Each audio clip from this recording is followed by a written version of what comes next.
Hello friends, আজকে আমি তোমাদের সাথে শেয়ার করব বাঙালির একটি ট্র্যাডিশনাল রেসিপি। সেটা হলো ডিমের অমলেটের ঝোল বা কারি।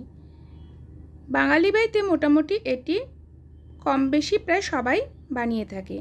আমি আমার মা ঠাকুমারা যেভাবে এই অমলেট কারি বানাতেন সেই রেসিপিটি আজকে তোমাদের সাথে শেয়ার করছি।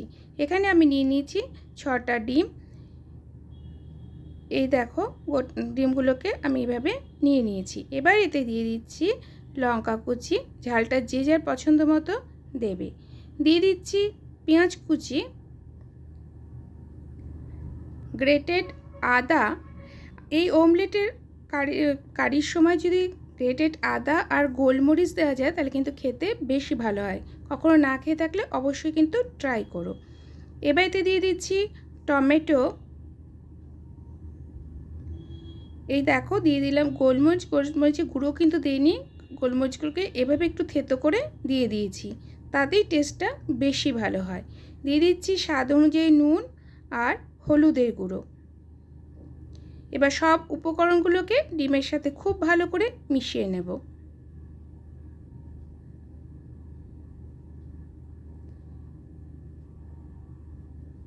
এদিকে আমি নিয়ে নিয়েছি একটা কড়াই, তাতে দিয়ে দিয়েছি সর্ষের তেল। কড়াইটা গরম করে সর্ষের তেলটা প্রথমে ঠিক এইভাবে চারদিকে ছড়িয়ে নিচ্ছি, কারণ আমি কিন্তু এক একটা করে অমলেট আলাদা করে ভাজবো না। এই দেখো একসাথেই আমি এই ডিমের ব্যাটারটাকে এখানে দিয়ে দিলাম। এইভাবে যদি একসাথে ডিমের অমলেটটা বানিয়ে নাও তাহলে অমলেটের টুকরোগুলো বেশ ভারী ভারী হয়, আর তার মধ্যে ঝোল ঢুকলে খেতেও কিন্তু খুবই ভালো হয়। তবে এটা করা একটু কঠিন, কারণ কাঁচা যাতে না থাকে সেটা কিন্তু খেয়াল করতে হবে। বারবার করে এভাবে ডিমগুলোকে চারদিকে ছড়িয়ে দিতে হবে যাতে পুরো ডিমটা ভালোভাবে রান্না হয়ে যায়, কাঁচা না থাকে। মাঝে মাঝে একটু এভাবে চিড়ে দেবো যাতে ডিমের লিকুইড অংশটুকু পেছনে কড়াইয়ের মধ্যে লেগে যায়। এই দেখো পুরো ডিমটা এইভাবে করে নিলাম। এবার এটাকে ভাজ করে নেব। আবারও বলছি, খুব সাবধানে করতে হবে, কারণ ভেঙে যাওয়ার একটা চান্স থাকে। এই দেখো একটা বড় অমলেট আমি বানিয়ে নিয়েছি। এবার এগুলোকে ছোট ছোট টুকরো করে কেটে নেব।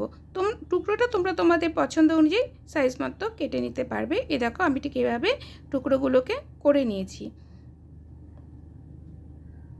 আবারও কড়াইতে দিয়ে দিয়েছি তেল। তেল গরম হলে এবার এতে দিয়ে দিচ্ছি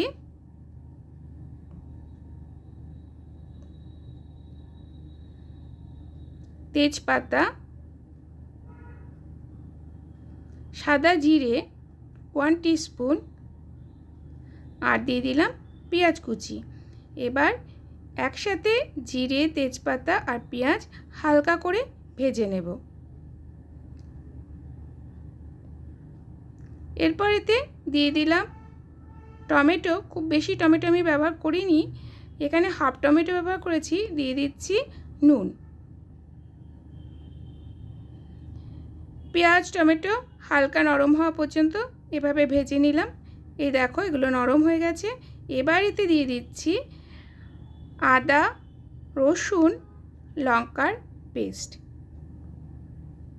এখানে লাল রঙের যে কাঁচা লঙ্কাগুলো পাওয়া যায় সেই লঙ্কাগুলো আমি ব্যবহার করেছি যাতে ঝোলের কালারটা ভালো আসে। এরপরে দিয়ে দিলাম হলুদের গুঁড়ো।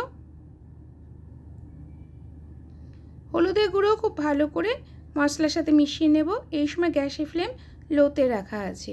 গ্যাসের ফ্লেম লোতে রেখে প্রায় 2 থেকে 3 মিনিট ধরে এভাবে মশলা কষিয়ে নিচ্ছি।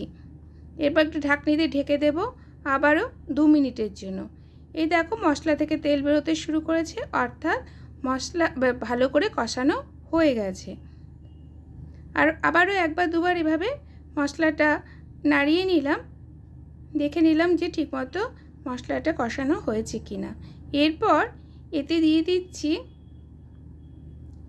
জল।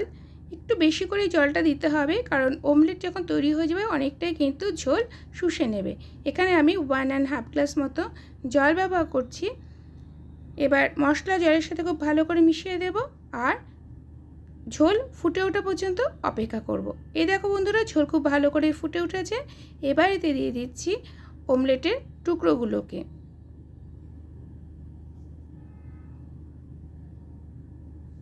দেখতে পাচ্ছ অমলেটগুলো কতটা মোটা হয়েছে। আর এভাবে যদি একটু মোটা করে অমলেটটা বানাও তাহলে দেখবে ঝোলটা খেতেও ভালো লাগে, আর ডিমের মধ্যে যখন ঝোলটা ঢুকে যায় সেটাও কিন্তু ডিমগুলো বেশ নরম হয়ে যায়, খেতে ভালো লাগে। আরও 5 মিনিট মতো ঝোল ফুটিয়ে নেব। এ দেখো 5 মিনিট হয়ে গেছে, ভালো করে ঝোল ফুটে গেছে। বেশি কিন্তু ব্যবহার করবেন, বেশিক্ষণ ধরে কিন্তু ঝোল ফোটাবে না, তাহলে অমলেটের টুকরোগুলো ভেঙে যাবে। এখানে আমি দিয়ে দিলাম ঘি আর দিয়ে দিচ্ছি সামান্য পরিমাণে চিনি। চিনিটা অপশনাল, না দিলেও চলবে, আমাদের বাড়িতে ব্যবহার করা হতো বলে আমি এখানে সামান্য চিনি ব্যবহার করলাম।